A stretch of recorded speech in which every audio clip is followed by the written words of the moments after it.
복잡한 설교를 단순하게 이렇게 만들어서 전하고자 하는데요.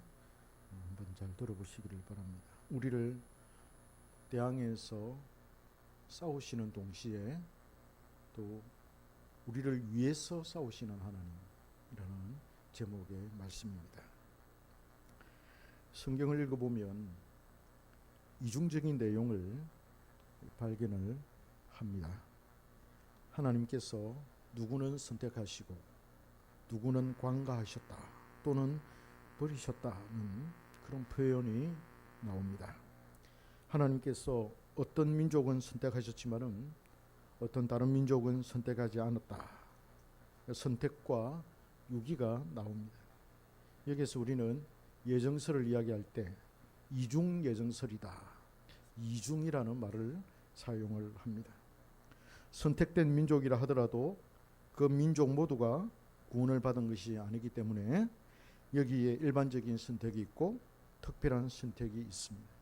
그래서 이 선택도 이중적이다 이렇게 말할 수 있지요. 부르심에도 그런 것이 있습니다. 겉으로 부르심이 있고 외면적인 부르심이 있고 내면적인 부르심이 있다. 그 내면적인 부르심을 우리는 효과적인 부르심이다라고 말하죠.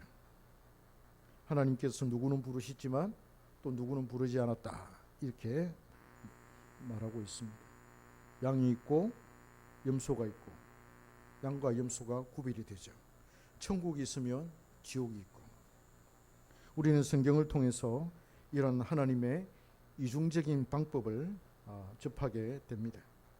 우리는 이중적이라고 하면 좀 부정적으로 생각하는데 대체로 부정적으로 이 말이 쓰이기도 합니다. 저 사람 참 이중적이야. 속과 끝이 달라. 이러면 좀 이중적이죠. 그런데 긍정적이고 또 좋은 쪽으로도 사용되기도 합니다. 어떤 사물을 구별할 때 또 그렇고 설명할 때도 아주 요긴하게 사용이 되기도 하죠. 긍정적으로 사용되는 부분들이 많이 있습니다. 특별히 우리가 성경을 이해하는 데 있어서 이 이중적인 방식은 매우 중요합니다. 우리는 하나님을 이중적인 방식으로 이해할 수 있다는 거예요. 오늘 본문에서 우리는 야곱과 하나님과의 씨름을 통해서 이 방식을 더욱더 실감을 하게 됩니다. 야곱은 형 에스를 이제 맞을 준비를 합니다. 외삼촌 라반의 문제가 끝나고 이제 앞을 향하여 진격을 하는데 형 에스가 딱 가로막고 있는 겁니다.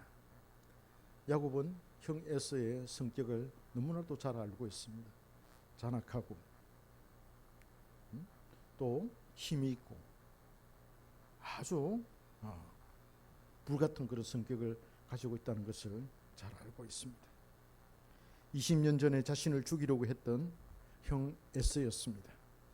야곱은 너무나도 생생하게 그 사실을 기억하고 있습니다. 형은 자신을 죽이고도 남을 사람으로 알고 있었다. 지금 만나면 나를 잡아 죽일 거야. 가만 놔두지 않을 거야. 하는 그 생각이 야곱에게 많이 있었습니다. 그런 포악한 형 에스의 마음을 녹일 방법을 이제 생각을 해냅니다. 자신의 모든 재산을 두 떼로 딱 나누죠. 에스가 와서 아주 포악하게 한 때를 딱 치면은 다른 때는 도망을 딱 가도록 그렇게 야곱이 머리를 굴린 것입니다.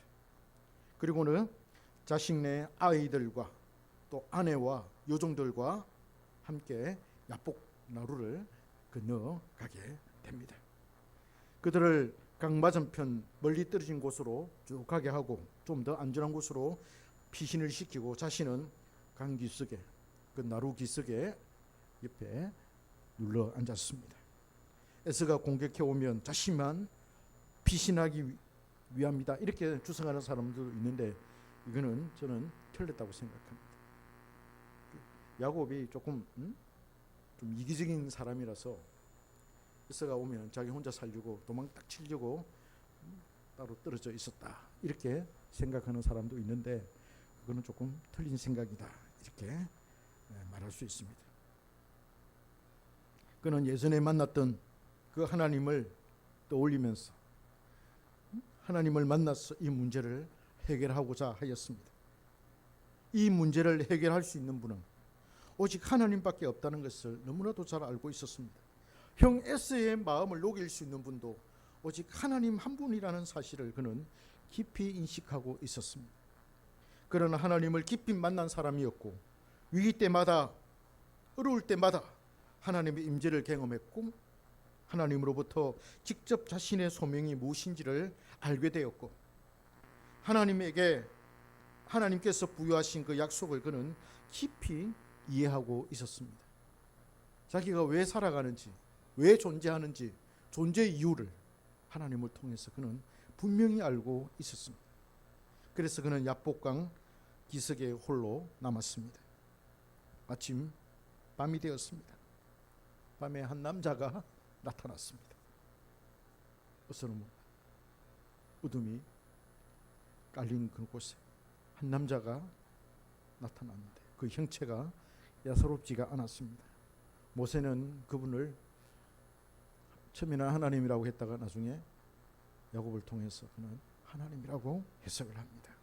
하나님께서 야곱에게 내려오신 겁니다. 야곱은 천사와 같은 하나님과 밤새도록 씨름을 하였습니다. 싸운 것이죠. 밤새도록 이 사람과 이 남자와 천사와 같은 이 하나님과 야곱이 밤새도록 씨름하였다. 영어 성경에 보면은 레슬링 씨름했다, 싸웠다 이렇게 우리가 이해할 수가 있습니다. 야곱은 하나님이 자신을 축복해 주지 않으면 결단코 나는 놔두지 않겠다라는 그런 의지를 불태웠습니다.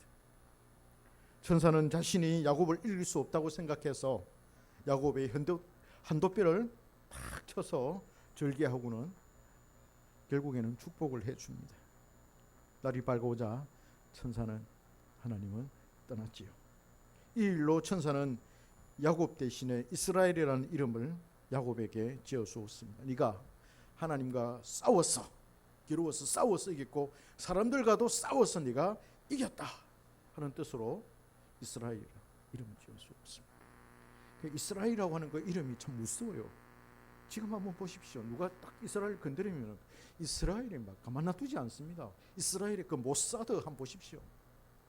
그 완전히 세계 최고의 그런 그 정보기관이라고 말하지 않습니까? 옛날에 소련에는 KGB가 있었고 미국에는 CIA가 지금 활동하고 있는데 그게 능가한답니다. 모사드. 그래서 이스라엘에 대해서 뭔가 조금 이상한 어떤 그런 눈치를 준다든지 이상한 말을 한다든지 그러면 나중에 모사드가 그걸 캐내가지고 보복한다고 그렇게 얘기를 합니다. 지금도 보십시오.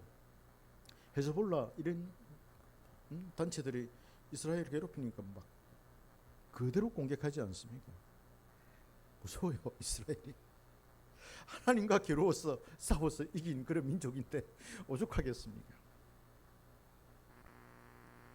우리는 야곱의 이 환상 같은 하나님과의 이 씨름을 어찌 이해해야 할까요? 하나님께서 어떻게 사람과 싸울 수 있느냐라고 반문할 수 있습니다. 아니 하나님인데 하나님이 어떻게 사람과 싸울 수 있어? 이렇게 생각할 수 있습니다. 특히 하나님께서 당신의 백성들과 어떻게 싸울 수 있느냐? 아버지와 아들이 어떻게 싸울 수 있느냐? 그렇지만 여러분 가정에 보십시오. 애 낳아 보십시오. 아버지하고 아들과 얼마나 많이 싸웁니까? 안 싸우면 안 돼요. 싸워야 됩니다. 안 싸우면 아이들이 지 맘대로 커요. 그죠? 부모는 아이들이 이렇게 자라주기를 원하고 저렇게 자라주기를 원하는데 요즘 교육 방식이 그죠? 아이들이 원하는 대로 그냥 내버려 두는 그런 방식이지 않습니까? 그러면 내버려 두면 어떻게 됩니까? 물론 아이들 입장에서 부모가 막 억압을 한다, 압제를 한다, 숨도 못 쉬게 한다, 답답하다 이렇게 할 수도 있지만, 근데 부모님은 그걸 잘 이렇게 조절을 해서 아이들이 이렇게 너무 이렇게 극단적으로 가지 않도록 잘 이렇게 해서 선하게 인도해야죠. 그게 저는 가장 이상적인 교육 방식이라고 생각합니다. 절충적인 어떤 그런 절충하는 어떤 아이와 아버지와의 그런 그 의도, 그 의향, 또 목적 추구하는 그게 약간 이렇게 절충하는 그 방식을 추구하는 게 저는 가장 자녀에 대한 이상적인 교육 방식이라고 생각합니다. 저희들은 아이들을 그렇게 키워왔습니다. 저는 그렇게 자부합니다. 우리 가정에서는 가장 이상적인 그런 자녀 교육을 우리는 시켰다. 우리 아이들은 이 세상에서 가장 이상적인 방법으로 양육을 받은 자녀들이다. 이렇게 교만한 또 자부심을 가져봅니다. 그러니까 아버지와 아들이 대치하는 거죠. 가치관의 대치, 추구하는 것에 대한 그런 가치에 대한 그런 충돌이 일어나기 때문에 서로 대치하는 거죠. 싸우는 거죠. 그러니까 자녀들이 어릴 때 잘 말 안 들고 이러면 해초리를 맞고 그러지 않습니까? 어떻게 보면 그게 아버지와 자녀와의 싸움이다, 이렇게 볼 수 있는 거죠.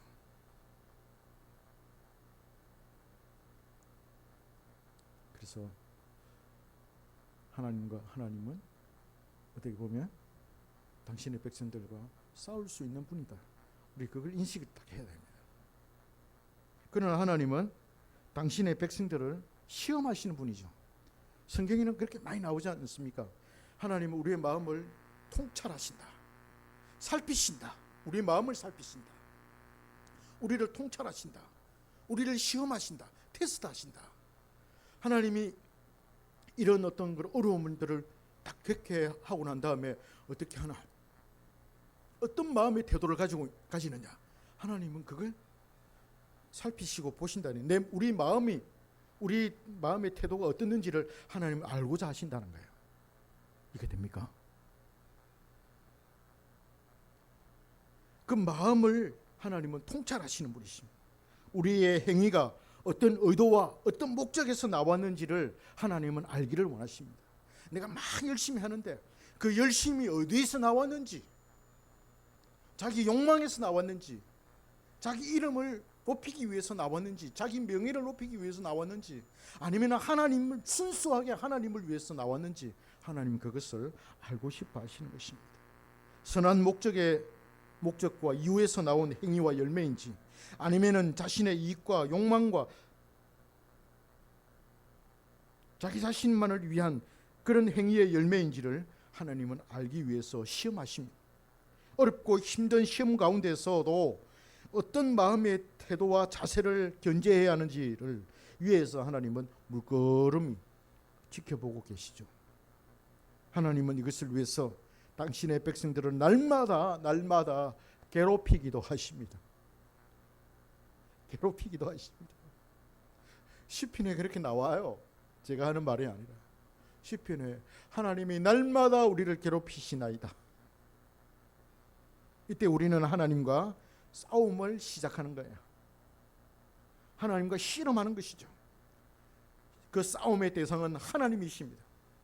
우리의 문제를 해결하실 분도 하나님이시요, 우리를 힘들게 하시는 분도 하나님이라는 거예요. 시편을 읽어보면 하나님의 백성들의 신음소리를 들을 수가 있어요. 한결같은 소리가 하나님께서 왜 우리에게 이런 시련을 주셨는가 하는 것입니다. 자신들이 당하는 모든 환난은 하나님으로부터 비롯되었고, 하나님께서 허락하지 않으시면 그런 일들이 결코 일어날 수 없다는 거예요. 그래서 그들은 하나님께서 날마다 우리를 괴롭히신다고 고백을 하는 것입니다. 하나님은 우리의 믿음의 분량이나 믿음의 능력이 어떠하신지를 또 알고 싶어 하십니다.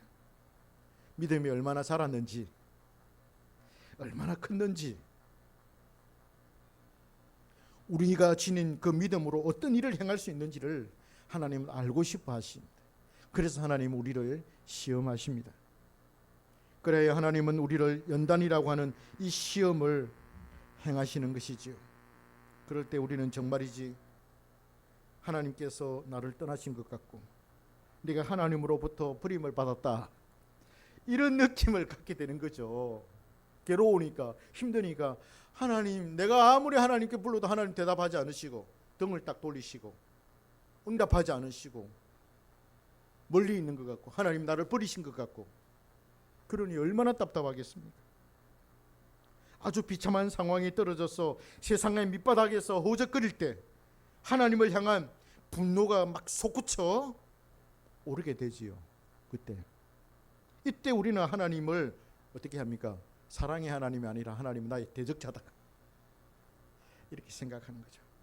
자신을 괴롭히는 적군으로 생각하기도 합니다. 자신에게 아픔을 주고 고통을 주는 분으로 생각하니 그냥 하나님에 대해서 만단정이 다 떨어지는 거지요. 또한 하나님은 우리가 죄를 지었을 때 우리를 징계하시기 위해서 채찍을 가하십니다. 사랑하는 자녀들을 훈육하기 위해서 해초리를 드는 아버지와 같지요. 하나님은 이를 통해서도 우리의 신앙과 인내를 시험하십니다. 이것이 바로 하나님께서 야곱과 싸우시는 모습이 보여주는 교훈입니다.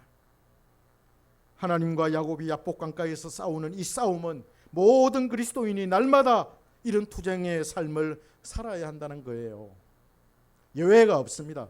하나님의 택한 백성이라면 예외 없이 이 싸움을 싸우게 된다는 거예요. 받아들이십시오. 우리는 이 싸움을 수용해야 합니다. 그리고 인식해야 합니다. 우리는 보통 우리의 적군은 사탄이라고 생각합니다. 그렇잖아요. 우리의 싸움은 혈과 육이 아니라 공중의 권세 잡은 자다, 사탄이다, 이렇게 성경도 말하고 있습니다. 그러나 사탄이 우리를 괴롭힐 때도 하나님께서 허락하지 않으면 결단코 손을 못 댑니다. 할렐루야. 하나님이 허락하셨기 때문에 사탄이 우리에게 손을 떼는 거예요. 욥을 보십시오. 하나님이 허락하지 않으면 사탄이 결코 욥에게 그런 흉악한 짓을 하지 못합니다. 하나님이 허락하시고 하나님께서 의도하신 바가 있기 때문에 사탄이 우리에게 달려드는 것입니다. 그래서 우리는 시험을 받을 때 우리의 이 일이 하나님께 있음을 맹심해야 합니다. 하나님으로부터 비롯되었다는 것을 우리는 맹심해야 합니다. 하나님께서 경쟁 상대로서 우리의 힘을 시험해 보시기 위해서 투기장으로 내려오는 것과 같습니다. 글라디에이터의 그 영화를 한번 보십시오. 로마의 그 투사가 그 원형 경기장에서 사자와 막 싸우고, 그죠? 적군과 막 싸우고 하는 그런 모습을 보십시오. 하나님께서 그런 경기장에 우리와 싸우기 위해서 투장으로 내려오신다는 거예요. 얼핏 보기에 이 싸움이 우리에게 불합리하게 보일 때도 있습니다. 그러나 우리의 경험과 이성은 그것이 사실이라고 우리에게 가르쳐 줍니다. 맞아. 하나님이 어떻게 우리와 싸울 수 있어? 이렇게 생각할 수도 있지만은, 그러나 우리의 경험과 우리의 이성과 성경은 그럴 수 있다, 그렇다라는 것을 가르쳐 줍니다. 따라서 야곱과의 이 싸움은 우리와 싸우러 오시는 분으로 묘사하고 있습니다. 왜 남자가 나타났습니까? 왜 하나님이 야복강가에 야곱에게 나타났습니까? 야곱과 싸우기 위해서 내려오신 거예요. 이렇게만 보면 우리에게 하나님은 훈련소의 조교와 같은 그런 분으로 여겨집니다. 육군 교육훈련소에서 훈련병들을 아주 강도 높게 훈련시키는 그런 조련사와 같은 그런 느낌을 갖게 합니다. 우리는 훈련소 때 우리의 그 조교를 별명을 붙였는데 뭐라고 붙였냐면 살모사라고 붙였어요. 얼마나 잔인한지 막 군합발을 가지고 막 가슴을 막 차고 막 밟고 하는데 막 살모사라고 아이들이 이름을 붙이더라고요. 그렇지. 그러나 우리 하나님은 그렇지 않습니다. 그 정도는 아닙니다. 여기에 하나님의 이중적인 방식이 존재합니다. 하나님께서 야곱과 싸우려고 내려오셨지만은 야곱과의 싸움에서 하나님께서 지셨습니다. 이게 중요해요. 하나님 졌다는 거예요. 힘이 없어졌습니까? 아니죠. 져 주신 것이지요. 하나님께서 져 주셨어요. 하나님은 우리에게 역경도 주시지만은 번영도 주십니다. 할렐루야. 우리가 이루는 모든 번영은 하나님의 선하심에서 나온 것이에요. 우리의 모든 역경도 하나님께서 우리의 죄를 징계하시는 채찍이거나 우리의 신앙의 인내를 시험하는 기구이기 때문입니다. 이 시험은 하나님께서 자신의 신실한 백성을 시험해 보시기 위한 수단이기도 합니다. 우리가 하나님과 싸울 때 또 무엇으로 싸웁니까? 하나님께서 주신 무기가 아닙니까? 하나님과 싸울 때, 하나님 우리를 대항할 때, 하나님과 싸울 때 무엇으로 싸웁니까? 하나님께서 우리에게 주신 무기로 싸우는 게요. 말씀과 기도지요. 하나님께서 주신 말씀으로 우리가 싸우는 거. 하나님께서 주신 기도로 싸우는 게 기도의 문을 열어주시는 거예요. 싸우게 하시면서 하나님은 우리에게 찾아오셔서 말씀도 주시고 기도의 문도 확 열어주시는 거예요. 우리가 힘을 내어서 싸워서 이기라고. 그게 하나님 사랑이죠. 안 그래? 하나님은 그런 분이세요. 그러면서 하나님은 우리에게 져주시는 겁니다. 싸우라는 겁니다. 나와 싸워라. 싸워서 너가 이겨라. 내 져줄게. 너희에게는 말씀이 있고 기도가 있지 않니? 이 무기를 가지고 싸워라. 의의 홍비를 붙이고 구원의 투구를 쓰고 전신갑주를 입고 성령의 두루마리를 입고 진리 허리들을 딱 차고 믿음의 방패를 가지고 성령의 검, 말씀의 검을 가지고 평안의 예비된 복음의 신발을 신고 무장해서 싸워라. 여기에 기도가 있고 여기에 하나님의 말씀이 있지 않습니까? 그것으로 싸워서 이기라는 겁니다. 이길 수 있습니다. 하나님 져주시는데 왜 못 이깁니까? 이기는 겁니다. 말씀으로 마음의 확신을 얻고 우리는 방향을 잡습니다. 곁길로 가지 않습니다. 말씀이 능력으로 다가와서 우리를 막 감싸줍니다. 시들시들하다가 불안하다가 염려하다가 걱정하다가 교회 와서 설교를 탁 듣고 하나님의 말씀을 탁 듣는데 그 말씀이 그냥 스파크가 팍 일어나서 염려가 사라지고 걱정이 사라지고 용기가 생겨나고 자신감이 막 살아나는 거예요. 이게 뭡니까? 영혼이 솟게 되는 거예요. 할렐루야. 말씀을 붙들고 기도하면 숨을 쉴 수가 있고 거기에서 우리는 만족을 얻게 됩니다. 하나님께서 주신 능력으로 하나님과 싸우게 되는 것이죠. 하나님께서 주신 능력으로 하나님과 싸워서 이기는 겁니다. 이것이 바로 야복강 기슭에서 야곱이 하나님과 싸운 환상의 표징입니다. 우리에게 보여주는 교훈입니다. 그래서 우리는 하나님을 이해할 때 하나님은 우리를 대항해서 싸우는 동시에 우리를 위해서도 싸우시는 분이다라는 사실을 우리는 깨닫게 되는 것입니다. 이 이중성을 우리는 명심해야 합니다. 하나님께서 이 싸움을 우리에게 활당하실 때에는 한 손으로는 우리를 공격하시면서도 다른 한 손으로는 우리를 방어해 주십니다. 이런 역설적인 것이 어디 있습니까? 하나님은 우리를 막 때리시려 하는 공격하시는데 한편에서는 하나님 우리를 방어해 주시고 우리를 보호해 주시는 거예요. 할렐루야.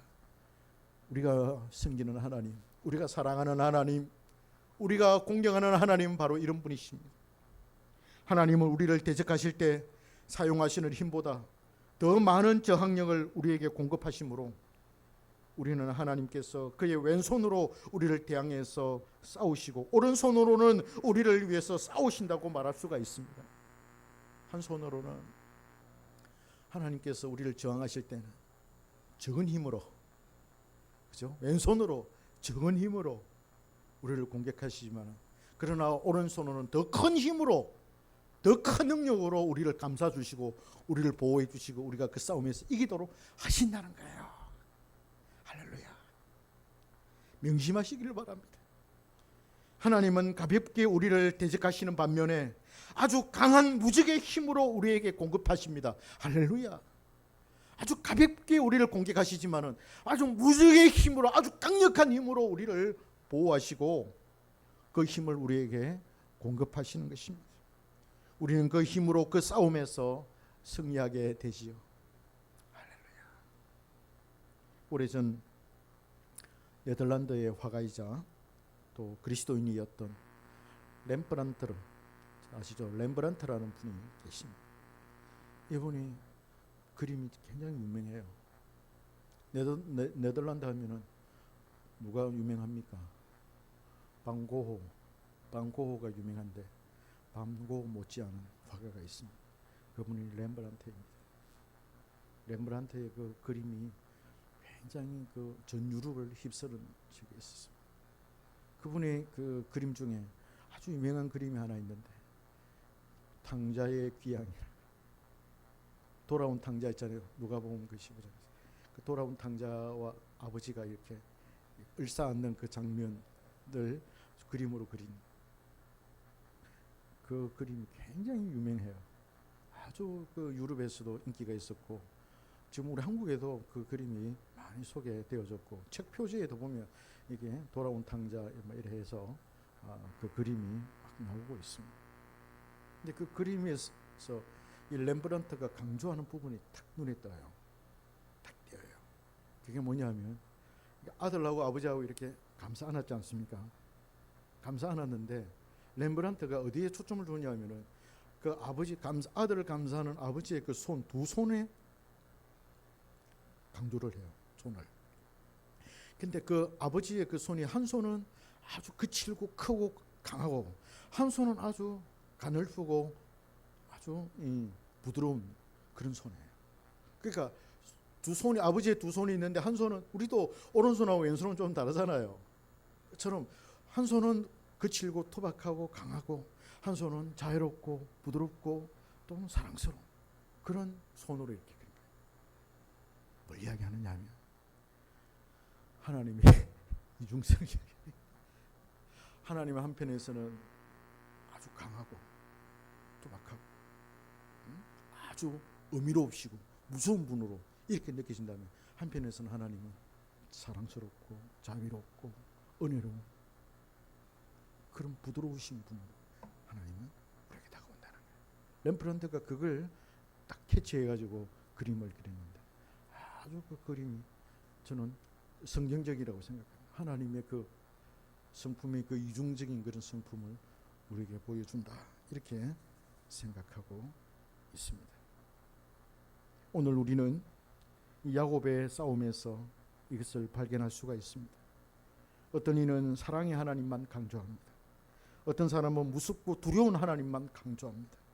그러나 하나님은 무섭기도 하고 두려운 분이기도 하지만 언제나 자비롭고 사랑이 많은 분이십니다. 하나님은 우리와 싸우기 위해서 전쟁터로 내려오시지만은 당신의 능력을 우리에게 부어주셔서, 그것도 강력하게 부어주셔서 우리로 하여금 그 능력으로 싸워서 이기도록 하십니다. 살짝 져주시는 것이죠. 우리가 이기도록 하십니다. 할렐루야. 우리는 하나님께서 주신 능력으로 날마다 이 영적인 싸움을 싸우게 되는 것입니다. 그 사람의 믿음의 분량에 따라 시험이 주어질 것입니다.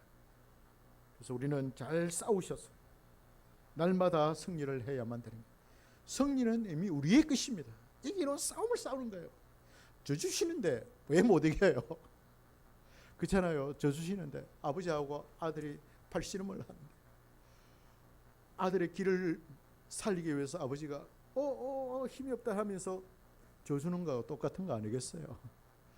우리 아들 많이 컸네, 힘이 장사야, 뭐든지 할 수 있겠어, 이러면서 아들을 격려하고, 그죠? 위로하고 용기를 북돋아주는 그런 아버지, 우리 하나님이십니다.